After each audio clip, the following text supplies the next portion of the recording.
Hey guys, welcome to my YouTube channel Let's Cognize. Today our topic is the introduction of English in India, Phase 2. Its time period of 1857 to 1880. It is the time period of Phase 2. It is the second phase of English in India. Last video में हमने इसका first phase किया था. आज हम इसका second phase discuss करेंगे. Now let's start read it. The mementos happening with which the second phase of English in India is linked was the famous revolt of Indian soldier against the British in 1857. क्या हुआ था 1857 में? जो Indian soldier थे उन्होंने एक revolt था, उनका विद्रोह था. किनके अगेंस्ट था? ब्रिटिश के against. It was termed mutiny. ये कौन सी टर्म गिनी गई? म्यूटिनी. मतलब इस टर्म को, जो विद्रोह था, उसे म्यूटिनी, बगावत का नाम दिया गया. Since the British considered it an illegal and unethical act. जो ब्रिटिश थे वो इसको इलीगल और अनएथिकल मानते थे. From the Indian, next page है हमारा. From the Indian point of view, it was an expression of discontent and anger against a power in the presence of whom the country felt helpless. ये जो expression था वो किसका था? असंतोष, discontent का और गुस्से का, पावर के अगेंस्ट, जिसके द्वारा क्या था, जो कंट्री थी हेल्पलेस फील कर रही थी खुद को. Without going into the cause of revolt, विद्रोह के कारण जाने बिना हम इसको किसके साथ रिलेट कर सकते हैं? एंटागोनिज्म के साथ. जो किस में डेवलप हुआ था? एक स्ट्रॉन्ग फोर्स थी ऑक्यूपेशन में, और कंट्री जो थी किसके साथ रिडन थी? Insurmountable problem of poverty and backwardness. मतलब जो कंट्री थी वो पूरी तरह से पॉवर्टी और बैकवर्डनेस से घिरी हुई थी. बी दैट एज इट में, ये होना ही था. ब्रिटिश ने क्या किया था? 1857 से उन्होंने एक कोरस चूज किया था, उनमें से जो उन्होंने पहले ही अडॉप्ट कर रखे थे. With the change in status according to which, status के चेंज के अकॉर्डिंग जो इंडिया थी उसमें इंडिया को किसके अंडर प्लेस किया गया? इंग्लिश मोनार्क के अंडर जगह दी गई इंडिया को. और क्या हुआ? एक कॉलोनी बन गई, बिकमिंग अ कॉलोनी. जो हमारी सोसाइटी थी उसमें क्या हुआ? एक न्यू कंटेक्स्ट को मैनेज किया गया और एक सब्जेक्ट की तरह कॉन्स्टिट्यूशन हुई. मतलब फॉर्मेशन कॉन्स्टिट्यूटिंग सब्जेक्ट. मतलब जो कॉलोनी बनी उसमें एक नया कंटेक्स्ट मैनेज किया गया और क्या हुआ? Formation constituting subject as a उसे लिया गया. The general perception of the English was also meanwhile altered with Indians. जो जनरल परसेप्शन था इंग्लिश का वो क्या था? अल्टर्ड था. सेकेंड पैराग्राफ है हमारा. आई होप आपको ये फर्स्ट पैराग्राफ अच्छे से समझ आ गया. इसमें हमें हमारी रिवोल्ट की बात हुई है, इंडियन सोल्जर्स की, जो उन्होंने ब्रिटिश के अगेंस्ट किया था 1857 में. और इसकी मेन टर्म क्या थी? म्यूटिनी. और इसमें इंडिया की जो हालत थी वो क्या थी? मतलब उसमें काफी सारी प्रॉब्लम्स ऑफ पॉवर्टी और बैकवर्डनेस से इंडिया था जो घिरा हुआ था, और इसको अंडर रखा गया इंग्लिश मोनार्क के. सेकेंड पैराग्राफ है हमारा. Indians from now on would be treated with the suspicious. जो इंडियंस थे उन पर संदेह किया जाता था, चाहे वो मिडिल क्लास से बिलोंग करते हों, चाहे अर्बन पुअर से, और चाहे वो विलेजर्स हों, चाहे लैंडेड जंत्री हों, उन पर संदेह किया जाता था. जो म्यूटिनी टर्म थी इसकी जो विचारधारा थी काफी वाइड थी. मतलब वाइड आइडियोलॉजिकल रेमिफिकेशन थी. जिसने क्या किया? म्यूटिनी से क्या हुआ? ब्रिटिश बिहेवियर के सारे एस्पेक्ट को म्यूटिनी के अंडर कवर किया गया. म्यूटिनी ने कवर कर लिया उसे. क्वेश्चन क्या है यहाँ पे? जो अडॉप्शन की इंग्लिश की इंडियंस द्वारा मीन टाइम में, उसकी क्या हुई? एक रॉन्ग ओरिएंटेशन हुई मिडिल क्लास लोगों के लिए. इसमें क्या हुआ, काफी इश्यूज का रिस्पॉन्स देना पड़ा। जो इंडियंस थे, मतलब उन्होंने अपनी फ्रीडम के लिए वो ही किया जो उनके मास्टर्स द्वारा उन्हें करना पड़ता। The reformist act undertaken by the regime earlier may also have unleashed trend. ये जो रिफॉर्मिस्ट थे, ये जो काम कर रहे थे, उन्हें गैर जिम्मेवार भी माना जा सकता था। और इसमें क्या थी, क्रिटिक ऑर्थोडॉक्सी से स्पिरिट की भावना ली गई। स्पिरिट से क्या हुआ, क्रिटिक ऑर्थोडॉक्सी की भावना आई। जो राम मोहन रॉय थे, उन्होंने क्या किया, इंडिया की वेरियस कम्युनिटीज थी, उन्होंने क्या कहा लोगों को, हमेशा मतलब जो ग्रुप्स थे उन्हें दूसरे ग्रुप से हमेशा आगे रहने के लिए कहा। और विजनरीज को उकसाया, जो दूरदर्शी थे उनको उकसाया और उनको काम करने के लिए कहा, मतलब कंपटीशन की तरह। और क्या हुआ, ट्रांसफॉर्म कर दिया। उनका मानना क्या था, यही लोग बाद के दिनों में हमारे लिए, हमारे इन्वायरमेंट में काम करेंगे। इनमें से कुछ कम्युनिटीज कैसी थी, जिनको इंटरेस्ट था एजुकेशन में, और उनका मेन एम क्या था, एरा ऑफ मॉडर्निटी का। ये था हमारा सेकंड पैराग्राफ। इसमें आपको पता चल ही गया क्या क्या बताया है। इसमें इंडियंस पर संदेह, सस्पिशन किया जाने लगा, चाहे वो किसी से भी बिलोंग करते हो, मिडल से, अर्बन से, पुअर से। और इसमें क्या है, जो रिफॉर्मिस्ट थे, जो वो कार्य कर रहे थे, वर्क कर रहे थे, उन्हें अनलिस्ड ट्रेंड भी माना जा सकता था। और जो राम मोहन रॉय थे, रिफॉर्मर थे, वो क्या करते थे, ग्रुप्स को उकसाते थे हमेशा दूसरे ग्रुप से आगे रहने के लिए। ये था हमारा सेकंड पैराग्राफ। नेक्स्ट है थर्ड पैराग्राफ। ये जो सेकंड फेज है, ये क्या है, प्रोडक्टिव है एरिया ऑफ लिटरेचर में। और जो हमारा फर्स्ट फेज था, उसमें क्या थे, थिंकर और रिफॉर्मर को इंस्पायर किया जाता था। ये था हमारा फर्स्ट फेज और सेकंड फेज में डिफरेंस। इसे ढूंढना दूर नहीं है।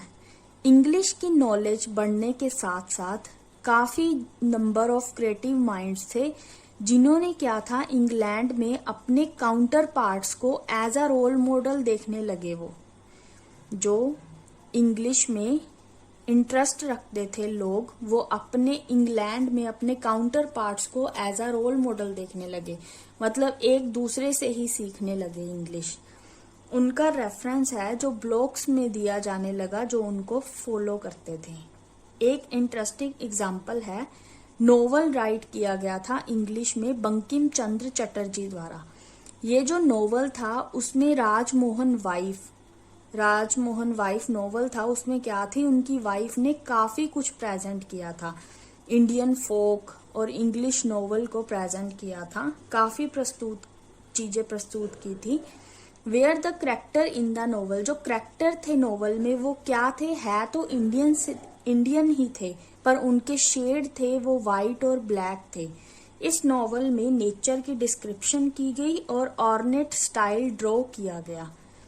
Add to this fact, the narrative reveals a number of influences of the contemporary thought in England. ये जो नरेटिव थे, इसमें दिखाया गया कि कंटेम्पोरेरी थॉट पर इसका काफी इन्फ्लुएंस हुआ इंग्लैंड में। इसमें इस पैराग्राफ में हमें इंट्रोडक्शन दी गई है बंकिम चंद्र चटर्जी के नॉवल की राजमोहन्स वाइफ। आई होप आपको ये पैराग्राफ समझ आ गया। नेक्स्ट पैराग्राफ है हमारा, I suggest through this point the emergence of a phenomena in which the Indian art form had an interface with the European ones. इसमें क्या था, एक नई सिचुएशन इमर्ज हुई, एक फिनोमिना उभर कर आया, जिसमें क्या था, इंडियन आर्ट था जो उसका किसके साथ इंटरफेस था, यूरोपियंस के साथ। ये इसमें किसकी हेल्प हुई, इंडियन माइंड की हेल्प हुई। मतलब जो इंडियन माइंड था उसे फ्री रखा गया, मतलब उसे फ्रीडम मिली। किससे मिली, राइटिंग में से हाईली स्टाइलिस्ट और मोरलिस्ट रेंडरिंग ऑफ मिथ यूज करने की फ्रीडम मिली।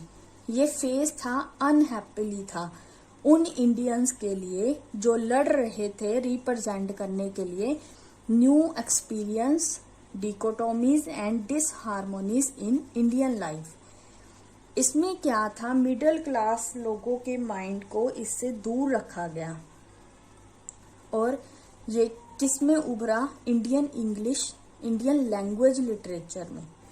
और द उर्दू गजल ऑफ द डे क्या है, एक उर्दू गजल थी, ये एग्जाम्पल है। ये उर्दू गजल जो थी ये अर्बन इलाइट्स तक ही सीमित थी, कन्फाइंड थी, इससे रास्ता नहीं मिला था एजुकेटेड मिडिल क्लासेस लोगों के लिए, मतलब उसके यूथ के लिए, उनके इनोवेटिंग और एक्सपेरिमेंट्स के लिए उसे अपना उर्दू गजल को अपना रास्ता नहीं मिला।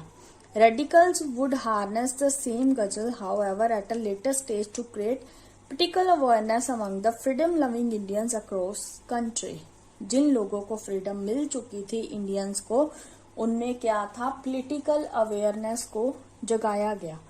आई होप आपको ये पैराग्राफ अच्छे से समझ आ गया। इस पैराग्राफ में हमें फिनोमिना बताया गया है, मतलब इंडियन आर्ट है जो यूरोपियन के साथ उसका इंटरफेस है, मतलब रिलेशन है, और जो इंडिया थे उन्हें फ्री फ्रॉम किया गया राइटिंग में से, एक तो हाईली स्टाइलिस्ट और मॉरलिस्ट रेंडरिंग ऑफ मिथ से, और ये उन इंडियंस के लिए थी जो लड़ रहे थे न्यू एक्सपीरियंस, डिकोटोमी और डिसहार्मोनीज इन इंडियन लाइफ के लिए। और एक उर्दू गजल था, उसे अपना रास्ता नहीं मिला एक्सपेरिमेंटिंग और इनोवेटिंग यूथ तक पहुंचने का, मिडिल क्लास के जो लोग थे। ये जो था उर्दू गजल, ये लिमिट थी इसकी अर्बन इलाइट्स तक ही सीमित था ये। आई होप आपको ये पैरा अच्छे से समझ आ गया। नेक्स्ट पैराग्राफ है हमारा, combine this literary trend in English taking shape in hand. जो लिटरेरी ट्रेंड था उसे इंडियंस के हाथों में ही शेप मिली।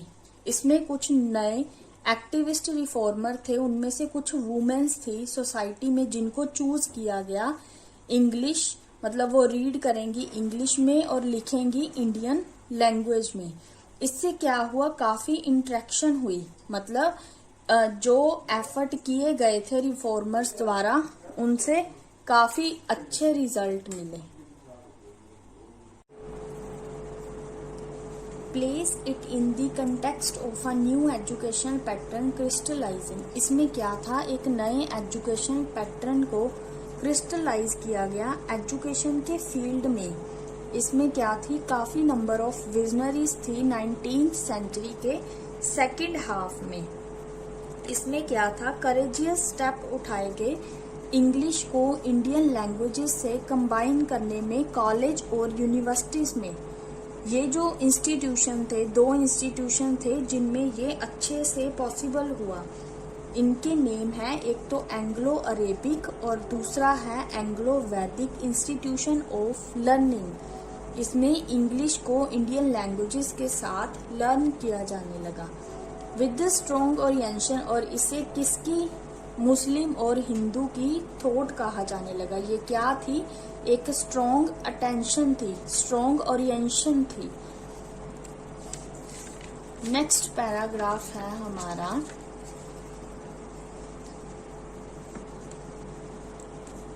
ये क्या थी, एक अप्रोच थी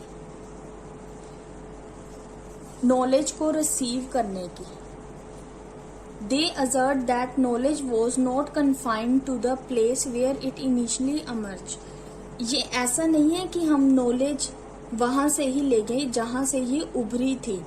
ये क्या थी, एक पार्ट बन गई थी यूनिवर्सल ह्यूमन हेरिटेज का। ये जो पॉइंट है ओरिएंटेशन का, ये क्या है, इसमें क्या दिखाया गया, ये जो लैंग्वेज है हमारी वो व्हीकल ऑफ एक्सप्रेशन है। हम अपने एक्सप्रेशन एक्सचेंज कर सकते हैं as a medium of language. ये क्या है, as a medium of communication है। ये इसे किसके द्वारा एडवांटेज किया गया, कम्युनिटी द्वारा और सोसाइटी द्वारा। ये था हमारा पैराग्राफ। आई होप आपको ये अच्छे से समझ आ गया। नेक्स्ट लास्ट पैराग्राफ है हमारा, इसमें हमें क्या बताया गया है जो इंग्लिश है इंडिया में, इस फेज में क्या है, वेस्टर्न लर्निंग के लिए एक नई विंडो ओपन हुई। और क्या है, नंबर ऑफ पर्सपेक्टिव मिले, मतलब मिडिल क्लासेस लोगों को भी ये हक मिला रीड करने का, और ये रेडिकल और मॉडर्न थी। उसी तरह सेम टाइम पे क्या हुआ, लैंग्वेजेस और डायलेक्ट जो क्या थे, ऑर्डिनरी पीपल द्वारा फोक्ड किए गए थे, उन्हें भी क्या हुआ, उन जो लड़ रहे थे खुद के इडियम और डिवाइसेस को यूज करने में अपने एक्सपीरियंस के साथ। इट ऑल्सो क्लियरली मेड हिरार्कीज, और हिरार्कीज बनी put English on a pedestal, मतलब इंग्लिश जो थी एक तरह की पेडेस्टल लैंग्वेज बन गई थी। इसमें क्या थी, एक अच्छी पोजीशन बन गई थी इंडियन लोगों में इंग्लिश की। इससे जो नुकसान हुआ वो देख सकते हैं हम सोशियोलॉजिकल लेवल पर। English in this phase worked to the determinant Indian writing where the genuine emotion of masses could be expressed in a forthright manner with a minuscule। minuscule होता है हस्तलेख, माइनॉरिटी थी, जिससे हम क्या कर सकते थे, इंफॉर्मेशन और नॉलेज को इंग्लिश के थ्रू रिसीव कर सकते थे। ये क्या थी, अपील की गई थी फॉरेन टंग द्वारा, और ये हमारे इन्वायरमेंट तक लिमिटेड थे। इसे क्या था, चूज किया गया था। इसमें क्या है, स्कोप देखा गया और राइटिंग्स को चूज किया गया, किस तरह राइटिंग को रिप्रेजेंट करना है। What happened or was to happen to English during the pre-independence and pre-partition days will be discussed in the next section। क्या हुआ प्री इंडिपेंडेंस और प्री पार्टीशन, हम इसको नेक्स्ट सेक्शन में डिस्कस करेंगे। आई होप आपको ये सारी वीडियो सेकंड फेज अच्छे से समझ आ गया। अगर आपको कोई दिक्कत हो तो प्लीज मुझे कमेंट करके बताना। Thank you guys for watching this video. Please subscribe this channel and press the bell icon to get notification of all more updated video related to MA English Literature. Our next video about the introduction of English in India phase 3 next video में हम discuss करेंगे phase 3 को। Thank you guys. Bye bye. Have a nice day.